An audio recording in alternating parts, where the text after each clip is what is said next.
Hello students, welcome to Amar tuition classes. आज हम taxation में residential status of an assessee chapter करने वाले हैं। Residential status of an assessee. अब रेसिडेंशियल स्टेटस पहले तो कहते क्यों हैं, करते क्यों हैं? कुछ हमारे इंडियंस ऐसे हैं जिनका बर्थ तो इंडिया में हुआ है, उन्होंने अपना पूरा क्वालिफिकेशन भी इंडिया में किया है, बट अब वो जॉब करने के लिए, इनकम करने के लिए, पैसा कमाने के लिए इंडिया से बाहर रहते हैं। हो सकता है वो इंडिया से बाहर किसी भी कंट्री में रहते हो, चाहे वो यूएस है, यूके है, यूरोपियन कंट्रीज़ हैं, या इवन अफ्रीका है, या इंडिया से कहीं भी बाहर चले गए हैं पैसा कमाने। सो उनका रेसिडेंशियल स्टेटस क्या हो जाएगा, हम इस चैप्टर में वो पॉइंट सीखने वाले हैं। एसएससी का मतलब होता है पर्सन। एसएससी किसे कहते हैं? जो टैक्स पेयर होता है उसे एसएससी कहते हैं। अब आपने सुना होगा, कोई आपको बोलता है कि ये एनआरआई है। एनआरआई किसे कहते हैं? एनआरआई का मतलब होता है नॉन रेसिडेंट इंडियन। ये ऐसे इंडियंस हैं जिनका बर्थ इंडिया में हुआ है, क्वालिफिकेशन इंडिया में लिया है और अब रहते बाहर हैं, नॉन रेसिडेंट कहते हैं। अब वो रहते बाहर हैं, पैसा बाहर कमाते हैं, तो उनकी जो इनकम होगी उस इनकम पर टैक्स लेने का हक किसके पास है? उनकी इनकम पर टैक्स लेने का अधिकार कौन सी गवर्नमेंट के पास है? सपोज करो एक इंडियन है जिसकी एज 25 है, अब वो इंडिया से यूएस शिफ्ट हो रहा है, इंडिया से यूएसए चला गया, अमेरिका चला गया, अब वो अमेरिका में ही रहता है। हाँ, ऐसे लोग इंडिया आते रहते हैं, कभी कोई फंक्शन हुआ, मैरिज हुआ, अटेंड करने आते रहते हैं, 2-4 दिन, हफ्ता, 15 दिन, महीना रहते हैं, चले जाते हैं, लेकिन जॉब वहाँ करते हैं, पैसा वहाँ कमाते हैं। तो ऐसे इंडियंस का रेसिडेंशियल स्टेटस क्या होगा?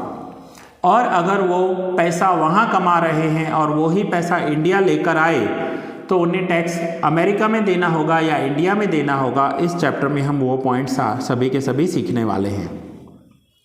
और दूसरी पॉइंट, ऐसे भी कुछ इंडियंस हैं जो आज इंडिया में रहते हैं बट उनका बिजनेस आउटसाइड इंडिया है, फॉरेन में है, वहाँ उनकी प्रॉपर्टीज़ पड़ी हैं या वहाँ उनका इन्वेस्टमेंट किया हुआ है और वहाँ से अब उन्हें रेंट आता है या कोई इनकम होती है।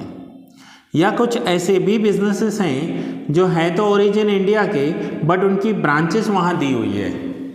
जैसे एक एग्जांपल लेते हैं डोमिनोज का। डोमिनोज एक फॉरेन कंपनी है, उसकी ब्रांच इंडिया में दी हुई है, फ्रेंचाइजी दी हुई है। तो ऐसी बहुत सारे इंडियन कंपनीज भी होंगी जिनकी ब्रांच यूएसए में, यूके में, यूरोप में या बाहर कहीं और दी हुई होगी। तो उन इंडियंस को वहाँ से इनकम आती है, तो उस इनकम पर टैक्स किसे देना होगा? वहाँ की गवर्नमेंट को या यहाँ की गवर्नमेंट को? क्योंकि बिजनेस है बाहर और पर्सन रहता है यहाँ। तो इस चैप्टर में हम टैक्सेशन सिस्टम में पूरा वो देखने वाले हैं। अब जो रेसिडेंशियल स्टेटस होते हैं, एक होता है रेसिडेंट एंड ऑर्डिनरी रेसिडेंट। ये होते हैं नॉर्मल, जैसे मैं हूँ, आप हो, इंडिया में रहते हैं, इंडिया में बर्थ हुआ है। सो एक कैटेगरी आती है रेसिडेंट एंड ऑर्डिनरी रेसिडेंट। दूसरा होता है deemed resident but not ordinary resident, ये रेसिडेंट की कैटेगरी में आते हैं। Third resident but not ordinary resident, and the last non resident Indian.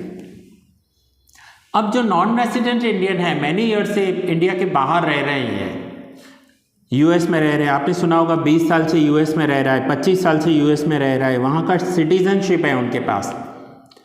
तो ऐसे इंडियंस इंडिया में आकर अपना वोट नहीं दे सकते, वोटिंग नहीं कर सकते, लेकिन अब वो यूएस में वोटिंग कर सकते हैं।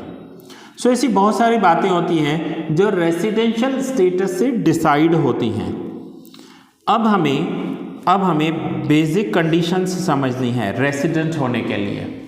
तो पहले तो मैंने आपको रेसिडेंशियल स्टेटस समझाई कि कितने रेसिडेंशियल स्टेटस होते हैं, ये कैलकुलेट क्यों करते हैं, ये टैक्स के लिए कैलकुलेट करते हैं कि कौन सी गवर्नमेंट उनसे टैक्स लेगी।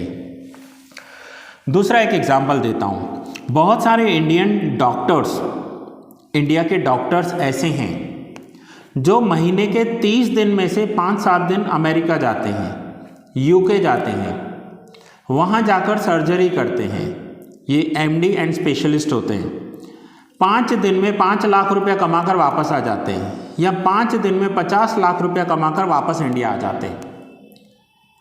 आपने सुना होगा कुछ बहुत सारे फेमस डॉक्टर्स ऐसा करते हैं, 20-25 दिन इंडिया में होते हैं, 5 दिन बाहर चले जाएंगे। अब वो पैसा वहाँ कमा रहे हैं, लेकिन वो है ऑर्डिनरी इंडियन, तो उस पैसे का टैक्स वहाँ की गवर्नमेंट को मिलना चाहिए या इंडियन गवर्नमेंट को मिलना चाहिए। अब ये सब डिसाइड करने के लिए वंस अगेन, जैसे ये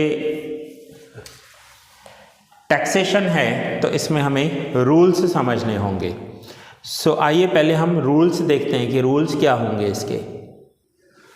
सो स्टूडेंट्स, जैसे मैं आपको हर बार फर्स्ट लेक्चर में पूरा इंट्रोडक्शन देता हूँ, वैसे ही मैं आपको इसमें भी आपको रूल्स लिखवाने वाला हूँ। सो फर्स्ट आपको residential status of an assessee अपनी नोटबुक में हेडिंग दे दो और फर्स्ट मेथड समझने वाले हैं। फर्स्ट मेथड में हमारे लिए 3 ही स्टेटस काम में आएंगे, ordinary resident, resident but not ordinary and non resident of India. अब इसमें मैं पहले आपको कुछ रूल्स लिखवाता हूँ, फिर वो रूल्स मैं आपको एक्सप्लेन भी करूँगा, डोंट वरी, ठीक है। सो देखिए क्या है रूल्स में। First is basic conditions. अब हमें ये देखना होगा कि जो इंडिया से बाहर गया है, इसमें आपको सारे सम्स ऐसे होंगे कि मिस्टर ए इस डेट को इंडिया से बाहर चला गया, फिर वापस इस डेट को आया, तो बताओ उसका रेसिडेंशियल स्टेटस क्या होगा। तो यहाँ पर बेसिक कंडीशंस हैं। फर्स्ट इज हैज़ ही और she stayed in India for 182 days और more during the previous year. यहाँ पर आप लिखोगे 182 डेज और मोर ड्यूरिंग प्रीवियस ईयर। क्या वो लास्ट ईयर 182 डेज या उससे ज़्यादा इंडिया में था? एक तो ये कंडीशन है। और अब और में 2 कंडीशंस हैं।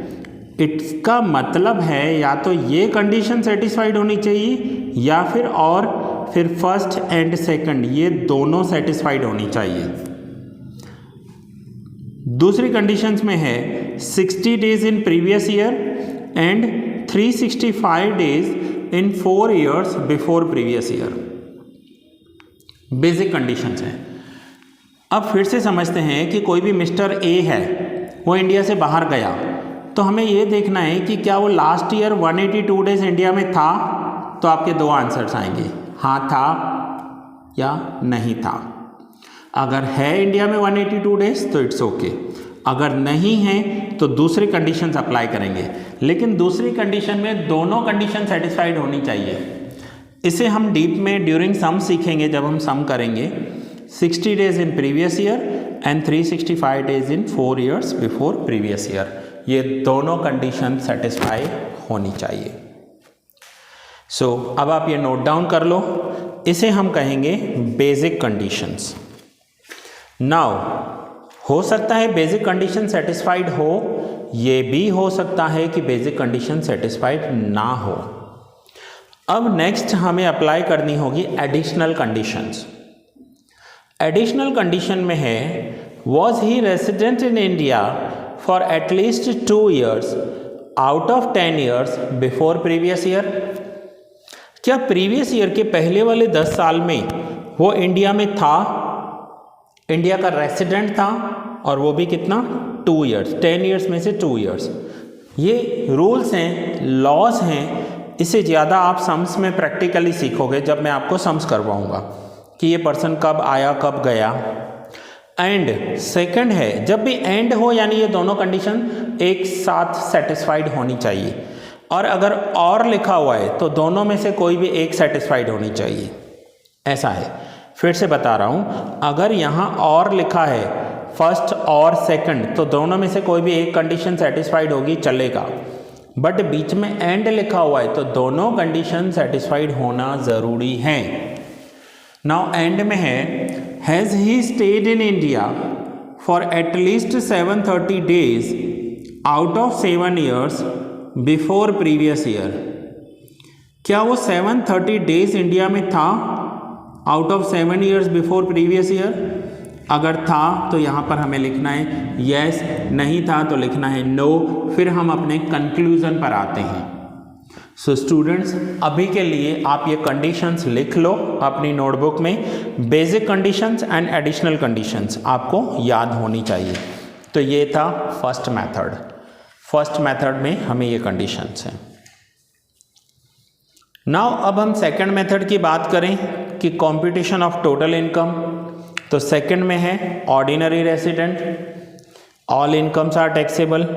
Second, ordinary but not ordinary resident, resident but not ordinary resident. तो उसमें 3 पॉइंट हैं।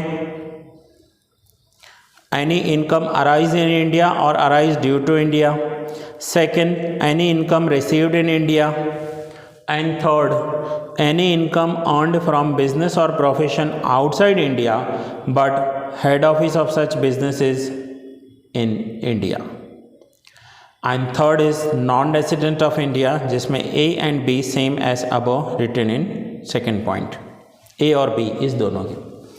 अब यहाँ पर इसका मतलब है कि ऑर्डिनरी इंडियंस के लिए ऑल इनकम्स आर टैक्सेबल। अगर आप ऑर्डिनरी इंडियन हो, आपका बर्थ इंडिया में हुआ है, आप इंडिया में रहते हो, सो आप इंडिया में पैसा कमा रहे हो तो इंडिया में ही आपको टैक्स देना पड़ेगा। सो हम ऑर्डिनरी इंडियंस के लिए तो ऑल इनकम्स टैक्सेबल है। दूसरी कंडीशन में है resident but not ordinary Indians हो, तो उनकी कौन सी इनकम्स टैक्सेबल यहाँ होगी और उनकी कौन सी इनकम टैक्सेबल आउटसाइड इंडिया होगी, वहाँ होगी, मीन्स जहाँ पर ये लोग काम करते हैं। तो उसके कंडीशंस दिए हुए हैं। एंड थर्ड में नॉन रेसिडेंट ऑफ इंडिया है। सो स्टूडेंट्स, ये फर्स्ट लेक्चर था, सिर्फ इन्फॉर्मेशन था, यहाँ तक ही है। सो ये पहले आप नोट डाउन कर लो, पॉइंट्स को समझ लो, एंड इमीडिएट सेकंड लेक्चर में मैं आपको इसके सम्स करवाऊंगा। हमेशा याद रखना, सारे लेक्चर सीक्वेंस में देखना, आगे पीछे करके देखोगे नहीं समझ में आएंगे। आप प्लेलिस्ट में चले जाओ, प्लेलिस्ट में सारे लेक्चर्स हमारे अवेलेबल होते हैं, मेरी ऐप पर भी अवेलेबल हैं सारे लेक्चर्स। ओके, सो स्टूडेंट्स, ये लेक्चर मैं यहीं पूरा कर रहा हूँ। मिलते हैं नेक्स्ट लेक्चर में और इस चैप्टर के सम स्टार्ट करेंगे।